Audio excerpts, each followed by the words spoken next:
Good morning to everyone here in the Zendo. Lots of older friends and new friends, people I've just met, and also online, our Sangha in all directions. Thank you for being here. So my Dharma name is Torei, and my name outside of here is Nava, so my full name is Torei Nava Steiner. And I'm a senior student at the Village Zendo. And this is actually the first time that I am introducing myself this way. Because my first Dharma talk, was during my Shuso Hosen ceremony at Wisdom House this past August. And during that ceremony, a student becomes a senior student at the conclusion of it. So this is the first time that I'm giving a talk here at the Village Zendo. It's my second Dharma talk, but the first time I'm speaking here. Is there a bit of an echo or?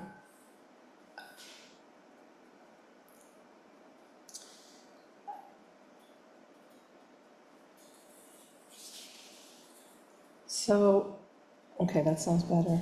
So it's the first one I'm giving here at the Village Zendo space.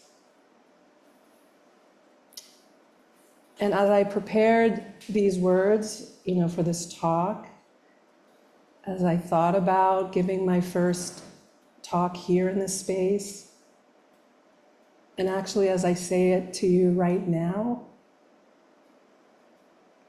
I feel a tremendous rush of gratitude, a sense of gratitude flow through my body. I think of the blessing from the Jewish tradition that I was raised in, the blessing of Shehecheyanu, which you recite when you do something for the first time. Shehecheyanu v'kiyimanu v'higiyanu lazman hazeh. I recognize that I have been kept alive, sustained, and have arrived to meet this moment. And it's all of you, my family and community, that have helped me reach this moment. And for that, I have boundless gratitude. After my Shuso ceremony, Ryotan came over to me with a smile. And he said, "You would have made a great rabbi." In truth, I have been identified many times as a rabbi or a cantor, which always makes me laugh, because that trajectory, that path, was completely unavailable to me in my family of origin, which belonged to a quite high demand and quite insular religious community. Whereas a trans, non-binary person like myself, but assigned female at birth, I could not lead the prayers or even sing in front of men for modesty reasons. And I could never be a spiritual leader who gives public talks to men or in front of men, or even study the more rigorous religious texts, such as the Talmud, because the gender binary and roles were strictly prescribed. The primary goal for me was to be a homemaker and a mother. And in truth, if I would have come to this practice here, to Zen, maybe 50 years ago or less, I'm not sure the exact timing, I would have faced similar gender-based barriers. This is why in our liturgy, when we chant our traditional lineage, we recognize all women and queer honored ones whose names have been forgotten or remain unsaid. Or truthfully, perhaps, some may not have been welcome in to begin with. So as I start my journey here as someone who is authorized to give these talks, I feel some anxiety about speaking in public, being recorded, but I also sit with the immense privilege of having this platform to share what is on my heart. Knowing some of the barriers I had to move through to reach this place, and recognizing that there are still so many others whose names may be forgotten or not invited to the table in the first place. In truth, as I mentioned summer ago, it feels like it happened lifetimes ago. The pace of our lives, the overwhelming pull of the news cycle in so many directions contributes to this. So that intense, intimate time we spend together on retreat almost feels right now like a dream. But with the same breath, I am also deeply aware of the time that has passed. In fact, we have as a community been literally counting the days by recognizing Auda Hadalin, the Palestinian peace activist, community organizer, English teacher, husband, son, father, and friend to many of my activist friends, who was murdered on July 28th, 3 days into Ango. Shinryu and I mentioned him in our talks, and you could go back and listen to them for more context.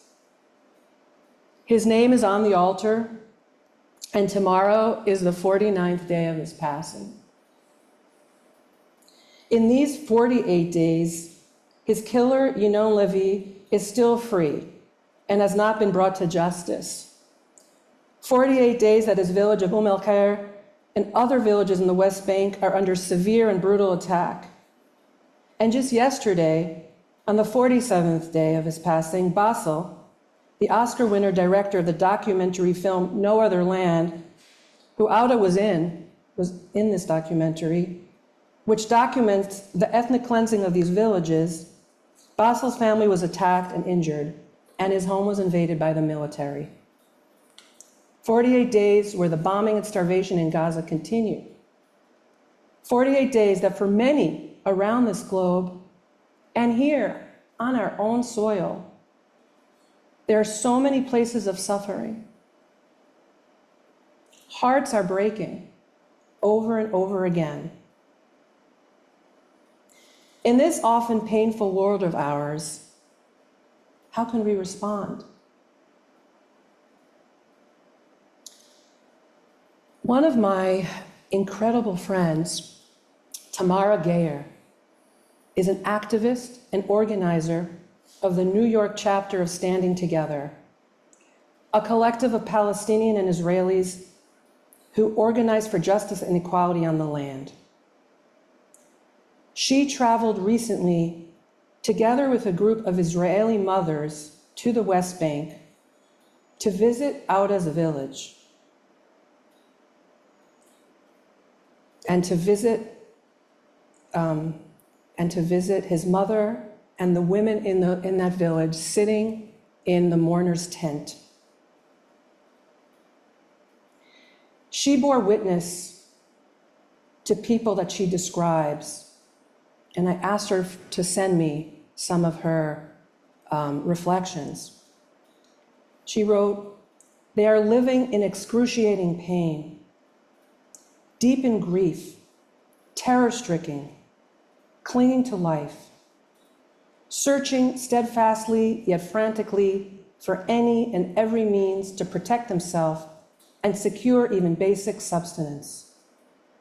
She writes about temperatures that regularly soar into the hundreds as a group of settlers wage a daily brutal war against them from an outpost that was inching closer by the day.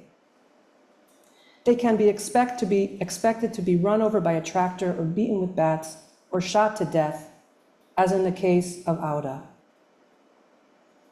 I continue to read her account of the scarcity of water, made even scarcer by the attacks on them. And yet they insisted on serving her and the other Israeli mothers coffee and tea as they shared their stories of loss, calling for justice and recognition of their humanity. Tamara writes of her feelings of helplessness, of how little she could actually provide, yet also gives us a clear and completely non-flowery account, which we sometimes could see in our own peace activism, of what she witnessed. She writes, "The villagers will attempt to hold onto their land as long as they can, regardless of the personal toll. This group of mothers will continue to visit, slowly learning to be less of a burden and hopefully be attuned more, collecting whatever resources they can offer. These collections are not even reaching the minimum needed, and yet are entirely crucial. We are not trying to be noble or martyrs.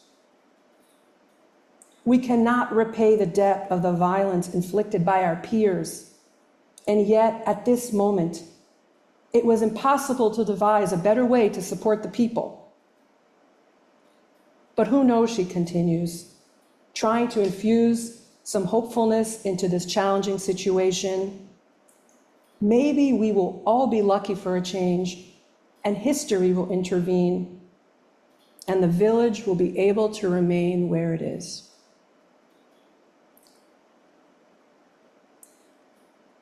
I think Tamara describes well the internal struggle many of us feel about difficult circumstances in our community and in our personal lives. When we are called to action because doing nothing feels intolerable and unbearable. But then as we attempt to act, anything we do feels insignificant and futile in the face of the enormous need. This could leave our efforts feeling lacking, performative, or even insincere. What often happens is that we might freeze, dissociate, give up, or turn towards activities or behaviors that numb the enormous inner conflict, which can be so painful and draining. Moving through the barriers towards what the Zen peacemaker order refers to as right action, or as I saw Roshi Eve Marco refer to as loving action, can feel impossible. So how do we go? How do we move through this gate?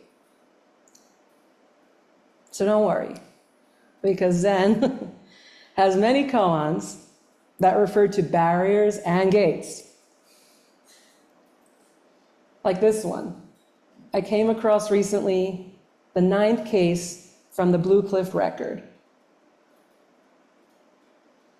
A monk asked Chao Chu, "What is Chao Chu?" Chao Chu replied, "East Gate, West Gate, South Gate, North Gate." Chao Chu, or Joshu, as he is known in some of the koans in Japanese, took as their name, as it was customary at the time for Zen teachers, the name of the town they were teaching in, or where their monastery was located. And to give a nod to Ryotan, many Hasidic rabbis did that too. The Rebbes of Bobov and Gur and Lubavitch and Breslov, they're all names of towns in Eastern Europe. So the question, what is Chao Chu, can seem like it is two separate questions. Is it him? What is he? Or the city? But the answer to it, like any experienced Zen teacher would give, knock that duality out. Just knock that out.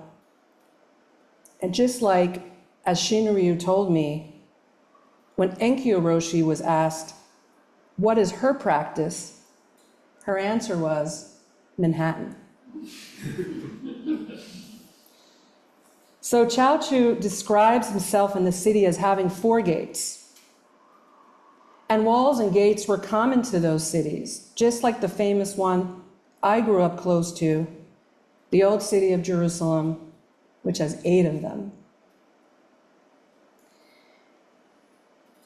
So what is it like for me to see my body and that walled ancient city as one? Or my current Brooklyn neighborhood of Windsor Terrace, me and that neighborhood as one? And how does this even relate to anything that I was saying up to now? So I just was thinking we could take just a moment right now, as you sit on your cushions here, or people at home, let's take a moment to breathe in and out.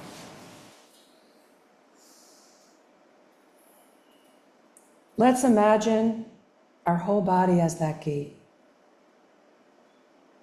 And now take a few breaths together, in and out of your body gates. Try to breathe through your whole body and not just through your nostrils.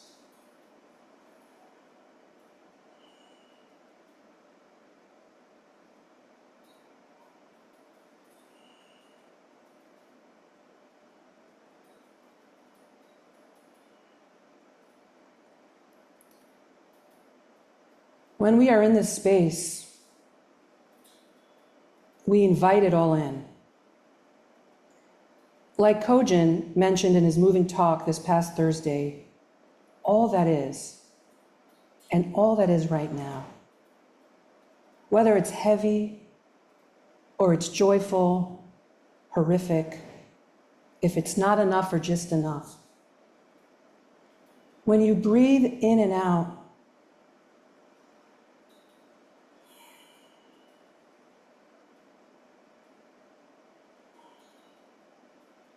what other gates open and close? Is your butthole tight or loose? How about your ears? Ryugen, who recently returned from a visit to his family in Israel and also gave a recent beautiful talk, when I asked him about his trip, he told me that he did a lot of listening, which made me think about my ears, how open they might be to hearing all the different sounds and voices around me. Sometimes I just want to shut them out. And then, what about the gates of our heart?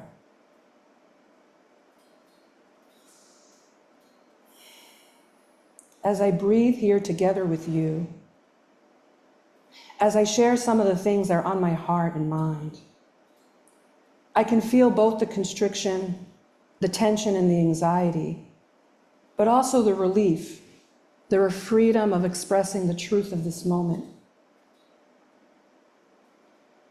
Breathing in and out on the cushion in zazen might not look like much. Maybe it feels like not enough or out of touch. But like Tamara said, we don't sit to look noble or to be martyrs, even though it is hard sometimes to sit still for a long time. We sit so we could feel everything moving through us, in and out, so we can notice and practice feeling connected to everything. And when we can feel barriers and obstructions, we notice them too. The Heart Sutra, a recent study text, names many gates of our body and starts with the no. No eye, ears, nose, body, mind. We chanted this morning. These gateways are not fixed, and the obstructions we feel are not fixed. How we move through them is not fixed. There are so many ways to go through the gates and so many directions. Like my Shuso Koan asked, how will you go? So we sit so we can notice, so we could bear witness, so we could respond skillfully, so we could be like Tamara, set in time, even more attuned, and like Ryugen, with ears that are open, like Kojin, with a more open and vulnerable heart to all of our experiences. And like Jiryu shared in a talk recently, maybe we might even burst open that gate of pleasure and enjoyment in zazen or in our lives, and whatever that means to you. I know that one gate that is always open and available is the gate of solidarity. There are so many ways to share it and express it. In our practice, solidarity means to show someone that we are one with them, that they are not alone, because they cannot be separate from us.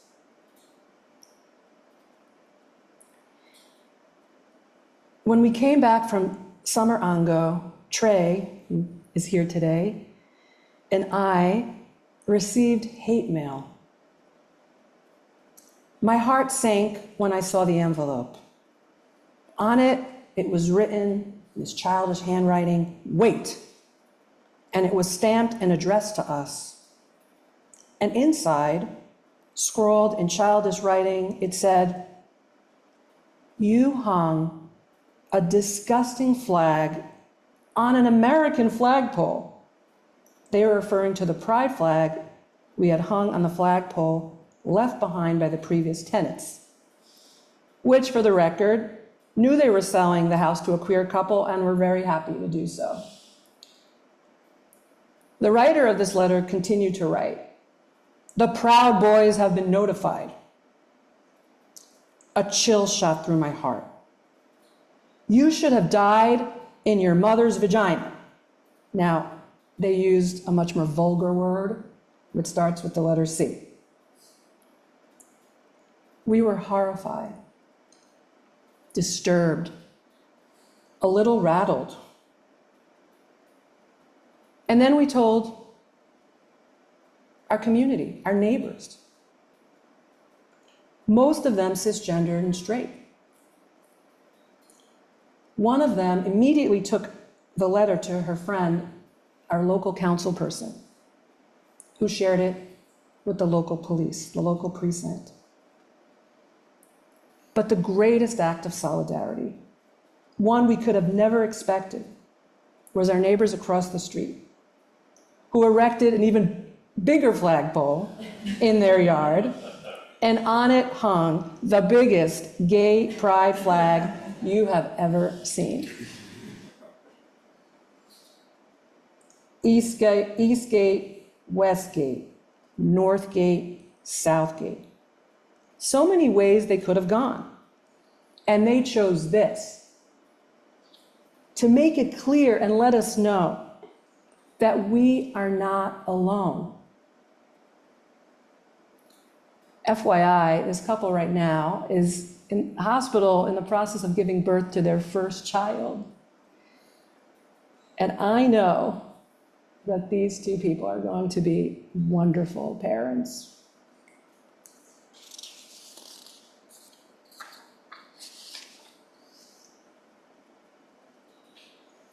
I want to end today with a verse that I will sing. As the gate to my heart opens most through song.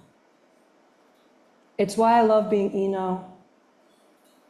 I often sing to my own heart like a lullaby to a child, and it soothes me. And a few words about the verse. Because although I'm not a rabbi or a cantor, as I said, I am a Zen Buddhist senior student at the Village Zendo. But we are approaching the high holy days, the days of atonement, Rosh Hashanah and Yom Kippur. and they are part of me and my cultural history, and might be of yours.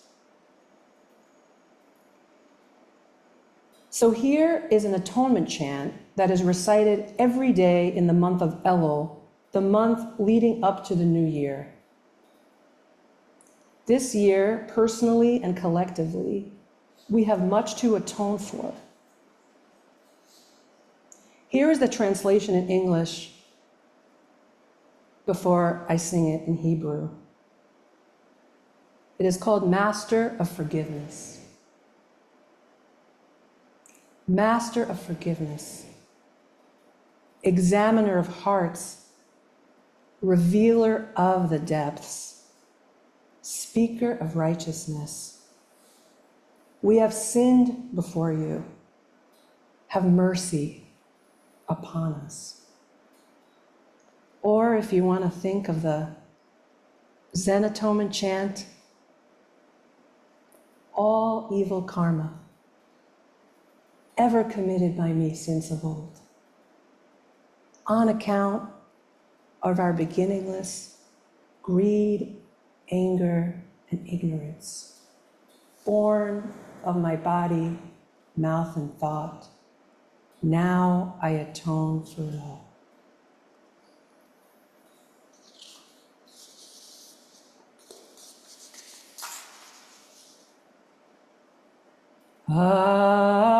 Adon aselichot bochen